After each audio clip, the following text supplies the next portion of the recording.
Today we're going to learn single fold binding on this darling pumpkin pattern. It's like our Bind Like a Boss video that does machine binding, except this time it will be single fold binding and we'll do handwork on the back. And I use this binding whenever I'm doing something special that isn't going to have a lot of wear, so it just lays flatter and looks nicer to me. I do it only for special things. So first we take our 2 pieces, 1.5 inches, and sew that diagonal just like you do on the original binding video that I put out. Then we cut across it. You can mark it with a pencil if you want. We do this so that the bulk will be spread across the binding, and then we press it open. Remember that you're going to want your hottest cotton setting on the iron for this, because you're setting a line where you're going to do the hand stitching.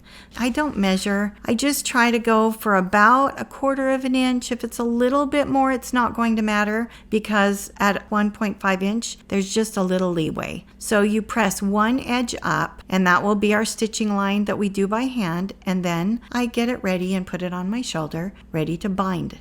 As I put it on the piece, I put it on top. So this is opposite of when you're doing machine binding. You put it on top because you want your hand stitching to be on the back. And I leave a nice length of the binding for me to secure the 2 ends together at the end. You just put that raw edge against the raw edge of the piece and you sew towards the corner. If there's piecing on the edge of my piece, I do an exact 1/4 inch seam here. But when there's not and there's a big border like this, I have it be a little bit bigger than a 1/4 inch seam. And as I get to the corner, however far I am from the edge, I stop that far from the front.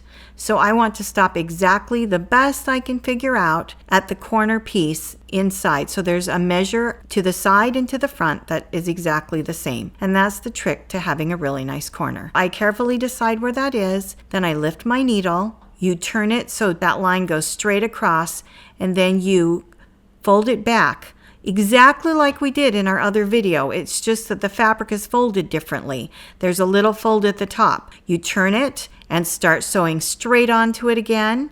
And all you have to do here is be consistent with yourself. So again, this time I'm doing a little bit bigger than a 1/4 inch, only barely, because there's enough leeway for this to work with 1.5 inch size. Again, here I come to the corner and I'm measuring. I'm really just measuring with my brain, but I also have this pointer stick, and you can use a little something if you want to measure that way.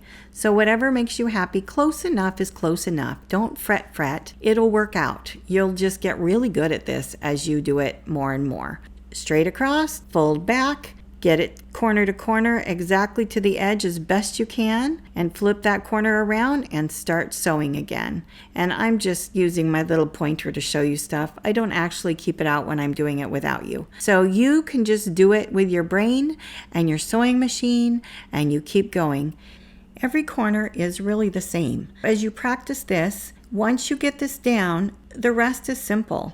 You just have to let your brain memorize what to do and how to do it. As we come to this last corner, we come right to that center spot, exactly in the corner as best we can with the distance the same from both sides, and then we do our little process. And as we sew the last bit, we want to be thinking that this is where we have to leave room for the join. Because this is a small project, we don't sew very far and we stop because we want to give ourselves plenty of room to figure out this last join. So what do we need to do? X marks the spot. We open that all the way up and we fold it back. We line them up so they're about 1/8 inch apart, and set them and see them and make sure they're straight. Then I put them on the ironing board and I make a press line, because that press line is going to help make our X marks the spot, or plus sign, whatever you want to call it. So I'm folding it exactly in half and creasing it with my hot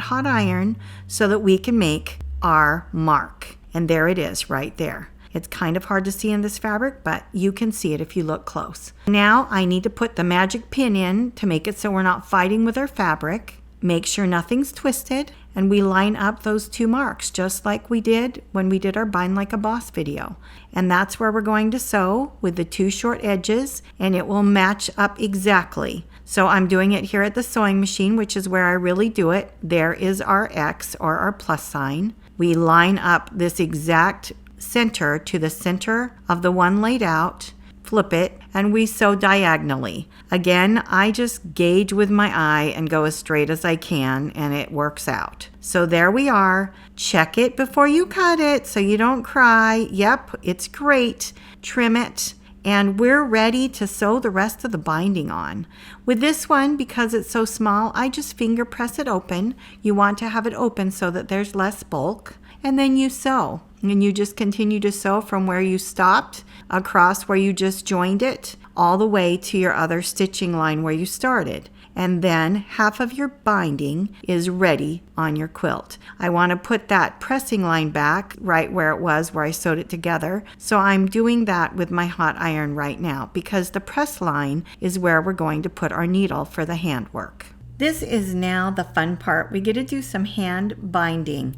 And I'm just showing you, these are different kinds of clips you can use to hold your binding together. I don't like clips, so I'm really just showing you so you can see them. This first clip is one you get from a quilt shop. These bigger pink clips are from the dollar store. The advantage to clips is I can fix this corner and make it perfect and then hold it with a clip. And some people love clips, so just because I don't like them doesn't mean you shouldn't try them. I hear they're really helpful if you have arthritis because it holds the piece firm for you. I just don't like the weight of them. I don't have arthritis, and it feels like they're always in the way of my thread. So those are the reasons I particularly don't like them. I'm using black thread, so hopefully you can see better. You just thread your needle with about a 24-inch piece of thread or however long you can handle, and then you tie a quilter's knot. We have a YouTube video about that if you need more help to do it. So you have the knot at the end of the single thread. We don't have our thread doubled. And then we put it on the piece and we start the process of binding. Now, when you get it on the piece, what you're going to do is push that fabric up with your thumb so it's direct and straight. Make sure it's not pulled in either direction.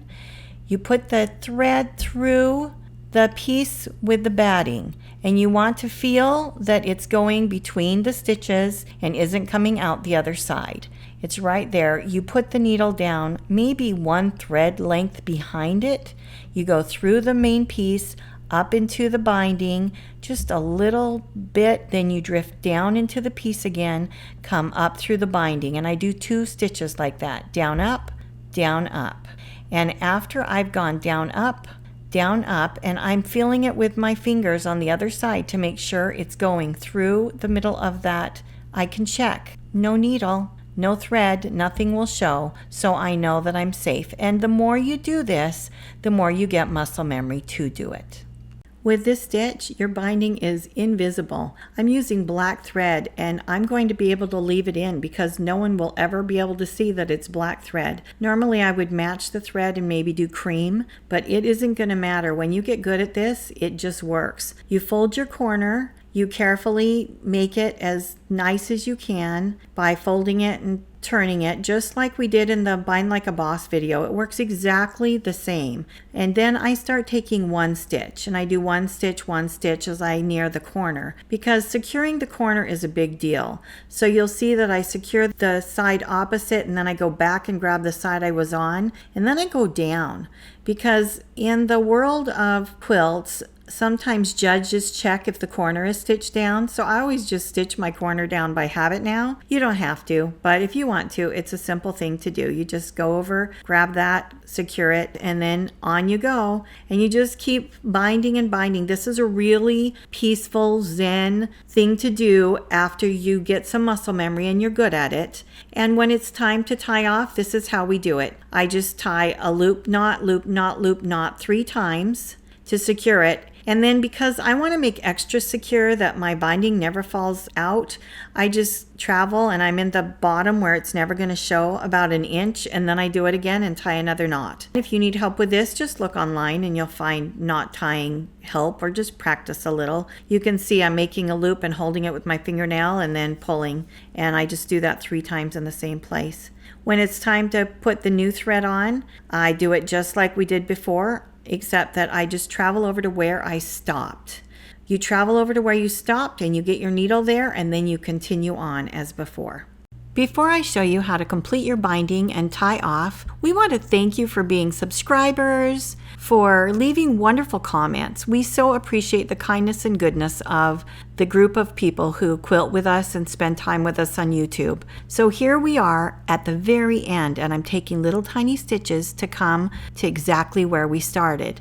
And then watch what I do. I'm traveling under the stitches between the 3 layers, and I'm just coming up right there.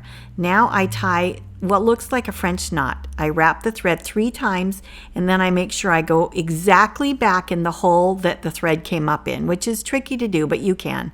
Then you travel between stitches through the batting about 1 inch away, and there's the knot. And then with my fingernail, I just kind of run my fingernail over it while I'm pulling, and it disappears into the layers. So I do this 3 times. Here I go again. 1 inch away, I'm making sure there's nothing to be seen. There it is. I put my thumbnail there and I kind of tug a little, and it just goes right in that hole. And the knot embeds itself in the batting, and that is what holds it so it won't move. So always I go between my quilting stitches because that helps the thread to be secure, and I try to go in different directions because this is the trick to making it so your binding will not come apart. 3 times is the rule. If you want to do 4 or 5, go ahead.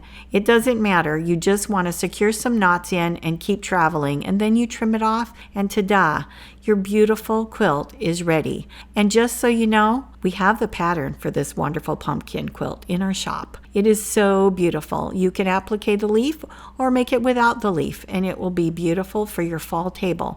And if you get started right now, you might just be finished before you need it in the fall. Happy binding. Stay merry and creative.